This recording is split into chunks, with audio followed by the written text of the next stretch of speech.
नमस्कार। न्यूज़ उत्तर प्रदेश के पॉडकास्ट खबर दिन भर में आपका स्वागत है। तारीख 30 सितंबर, दिन गुरुवार। मैं आपके साथ अनुराधा। आइए शुरुआत करते हैं आज के मुख्य समाचारों से।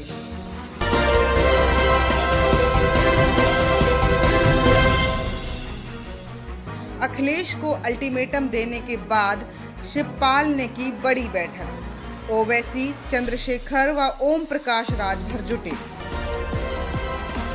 योगी के मंत्री सतीश महाना का दावा, प्रियंका गांधी के दौरे से बीजेपी को होगा फायदा। मनीष गुप्ता डेथ केस में सीएम योगी आज कर सकते हैं परिजनों से मुलाकात। पोस्टमार्टम रिपोर्ट में कई अहम खुलासे। मेरठ में उप मुख्यमंत्री केशव प्रसाद मौर्य करेंगे अतुल माहेश्वरी उपरिगामी सेतु का नामकरण। निर्दलीय विधायक अमन मणि के केस पर फैसला, खतरे में विधायकी, चुनाव पर भी लग सकता है प्रतिबंध। ये थे आज के मुख्य समाचार और अब खबरें विस्तार से।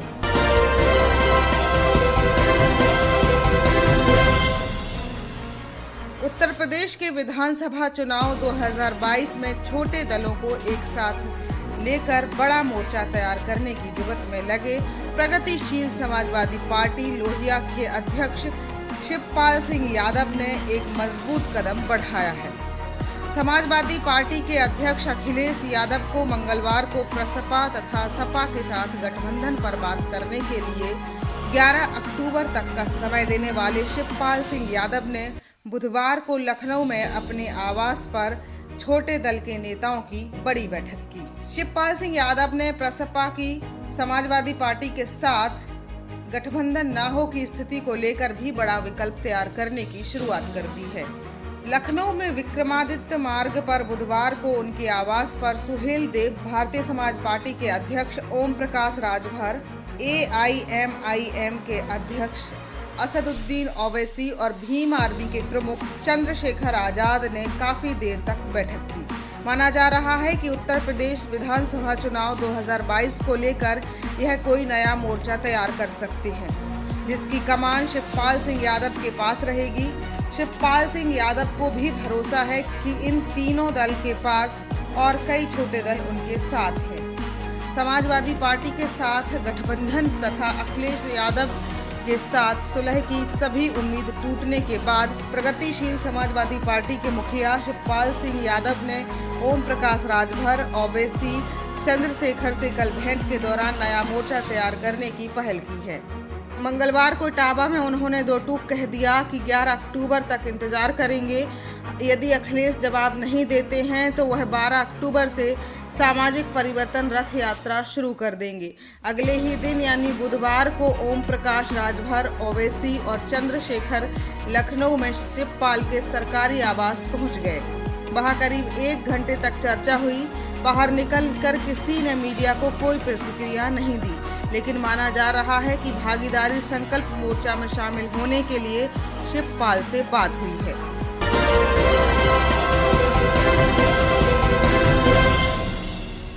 प्रियंका गांधी वाड्रा के यूपी दौरे पर कैबिनेट मंत्री सतीश महाना ने निशाना साधा है। सतीश महाना ने कहा है कि प्रियंका गांधी जितना दौरा करेंगी उतना ही बीजेपी को फायदा होगा।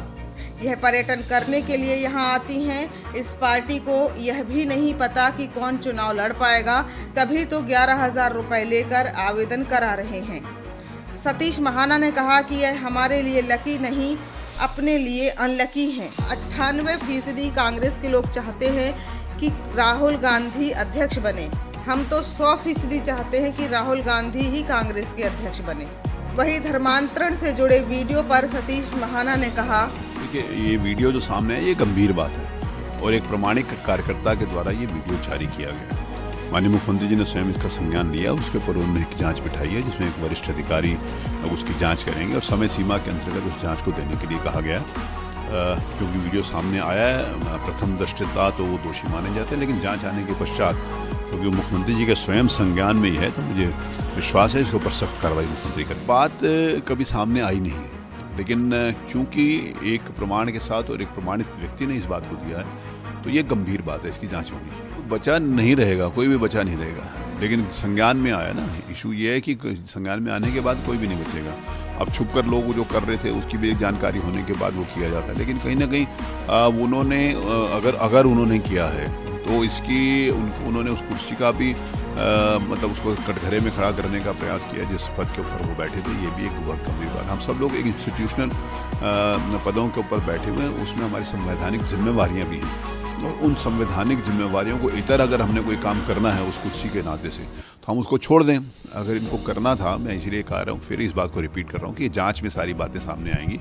अगर जांच प्रमाणित होती है तो अगर इनको करना था तो अपना पद के ऊपर छोड़ के ये सारा काम करें, लेकिन उस पद के ऊपर रहते हुए इसकी इजाज़त किसी भी प्रकार की किसी को भी नहीं होनी चाहिए, किसी भी धर्म का और किसी भी धर्म। देखिए, मुझे लगता है कि प्रियंका गांधी जितने दौरे करेगी उतना बीजेपी को फ़ायदा होगा। मैं इसका प्रमाण दे रहा हूँ आपको, क्योंकि 2017 में ये दोनों भाई बहन बहुत तेज़ी से आए थे। मीडिया ने भी बहुत प्रमुखता से इनका दिखाया था कि अब उत्तर प्रदेश में आ गए हैं, और 2014 का चुनाव ऐसे हो गया। उसका क्या परिणाम है? उत्तर प्रदेश में इनको 2 सीटें मिली, एक श्रीमान राहुल गांधी जी की मिली थी और एक सोनिया जी की मिली थी। फिर उन्होंने और मेहनत की, भाई बहन ने और मेहनत करके उन्होंने गठबंधन किया। तो जब गठबंधन किया और ज़्यादा मेहनत करी दोनों भाई बहनों, तो 2 से घटकर 1 सीट रहेगी, सिर्फ रायबरेली रहेगी। अमेठी की भी हार गए।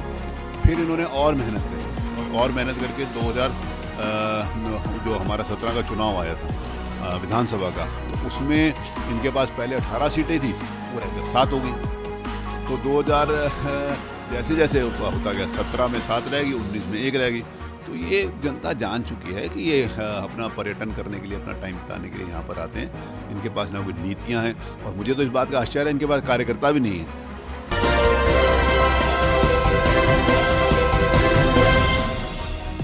कानपुर के कारोबारी की मौत का मामला अब तूल पकड़ता जा रहा है। कारोबारी मनीष की पोस्टमार्टम रिपोर्ट आई है, जिसमें चौंकाने वाले खुलासे हुए हैं। पोस्टमार्टम रिपोर्ट में पता चला है कि मनीष के सिर, चेहरे और शरीर पर गंभीर चोट के निशान हैं। गौरतलब है कि इस मामले में 6 पुलिसकर्मियों को सस्पेंड किया जा चुका है, जबकि 3 पुलिसकर्मियों के खिलाफ केस दर्ज किया गया है। उधर सीएम योगी आदित्यनाथ आज कानपुर का दौरा करेंगे। कहा जा रहा है कि इस दौरान मनीष के परिजनों से मुलाकात भी कर सकते हैं। योगी ने पीड़ित परिवार को 10 लाख रुपए के मुआवजे का ऐलान किया है।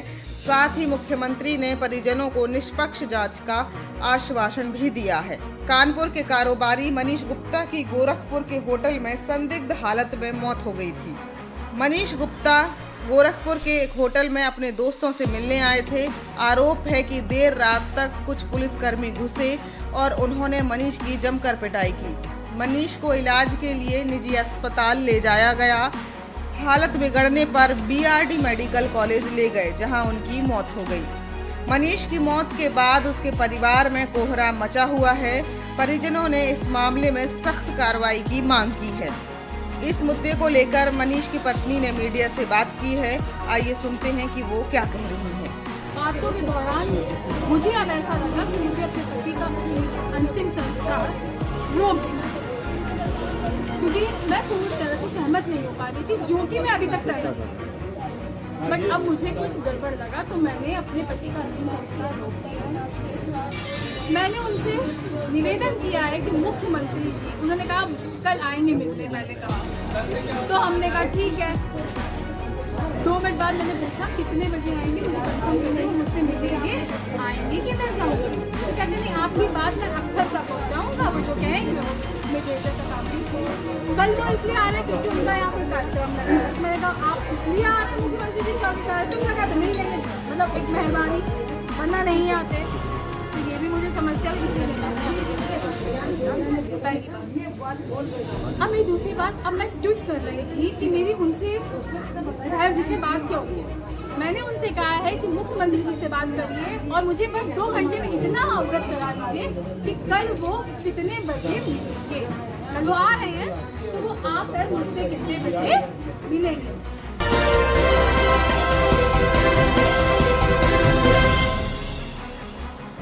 प्रदेश के उप मुख्यमंत्री केशव प्रसाद मौर्य आज अतुल माहेश्वरी उपरिगामी सेतु की नाम पट्टिका का अनावरण करेंगे। राज्यपाल आनंदीबेन पटेल की अनुमति से शासन ने मेबला फ्लाईओवर को अतुल माहेश्वरी के नाम पर करने के बाद अधिसूचना जारी कर दी है।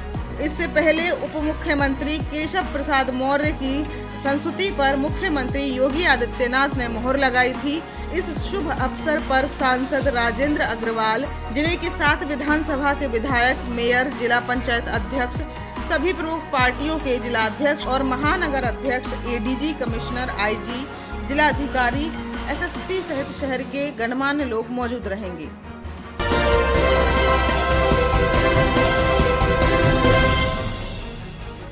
कैंट इलाके में 2014 में हुए ठेकेदार ऋषि कुमार पांडे को अगवा करने व उनकी बदहाली के मामले में बृहस्पतिवार को फैसला आ जाएगा। नौतनवा से निर्दलीय विधायक व पूर्व मंत्री अमरमणि त्रिपाठी के बेटे अमनमणि त्रिपाठी व उनके साथियों के खिलाफ एमपी एमएलए कोर्ट में सुनवाई पूरी हो चुकी है। विशेष जज पवन राय ने अपना फैसला सुरक्षित रखते हुए 30 सितंबर की तारीख तय की है। अगर विधायक को सजा सुनाई जाती है तो उनकी विधायकी भी जा सकती है, साथ ही वह फिर चुनाव भी नहीं लड़ सकेंगे। मूल रूप से गोरखपुर के रहने वाले ठेकेदार ऋषि कुमार पांडे का लखनऊ के कैंट थाना क्षेत्र में अपहरण कर लिया गया था। इस मामले में ऋषि पांडे की तहरीर पर कैंट थाने में नौतनवा के विधायक अमनमणि त्रिपाठी, 2 साथी संदीप त्रिपाठी व रवि शुक्ला पर अपहरण, फिरौती मांगने व जान से मारने की धमकी की धाराओं में मुकदमा दर्ज कर लिया गया था। विवेचना के बाद पुलिस ने विधायक अमनमणि त्रिपाठी, संदीप त्रिपाठी व रवि शुक्ला के खिलाफ चार्जशीट कोर्ट में दाखिल कर दी। 28 जुलाई 2017 में कोर्ट ने अमनमणि सहित तीनों आरोपियों पर आरोप तय कर दिए थे। अब इस मामले में एमपी एमएलए कोर्ट के विशेष जज पवन कुमार राय ने अमनमणि त्रिपाठी, संदीप त्रिपाठी, रवि शुक्ला के खिलाफ सुनवाई पूरी कर फैसले के लिए 30 सितंबर की तारीख तय कर दी है। नौतनवा के विधायक अमनमणि त्रिपाठी के पिता अमरमणि त्रिपाठी भी लक्ष्मीपुर विधानसभा से विधायक रहे हैं। वह सपा सरकार में राज्य मंत्री भी रहे। करीब 1 दशक पहले पूर्वांचल के गोरखपुर से लेकर नेपाल की तराई तक अमरमणि त्रिपाठी का साम्राज्य हुआ करता था। किसी जमाने में पूर्वांचल के बाहुबली बचिल्लूपुर से 6 बार विधायक रहे पंडित हरिशंकर तिवारी के खास हुआ करते थे, लेकिन अनबन होने के बाद अपनी अलग राजनीतिक पृष्ठभूमि तैयार कर दी। अमरमणि त्रिपाठी पर लखनऊ की कवयित्री मधुमिता शुक्ला की 9 मई 2013 में हुई हत्या का आरोप है। इस हत्याकांड में अमरमणि के साथ उनकी पत्नी मधुमणि भी जेल में बंद है। मामले की जांच सीबीआई को सौंपी गई थी।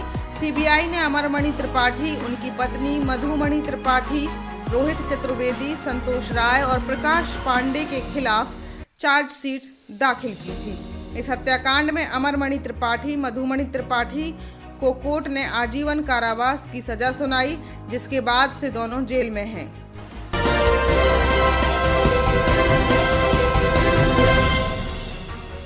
खबरों में आज के लिए बस इतना ही। कल फिर हाजिर होंगे नई खबरों के साथ। तब तक के लिए अपना ख्याल रखिए, खुश रहिए और मुस्कुराते रहिए। अनुराधा को दीजिए जाने की इजाजत। नमस्कार, खुदा हाफिज।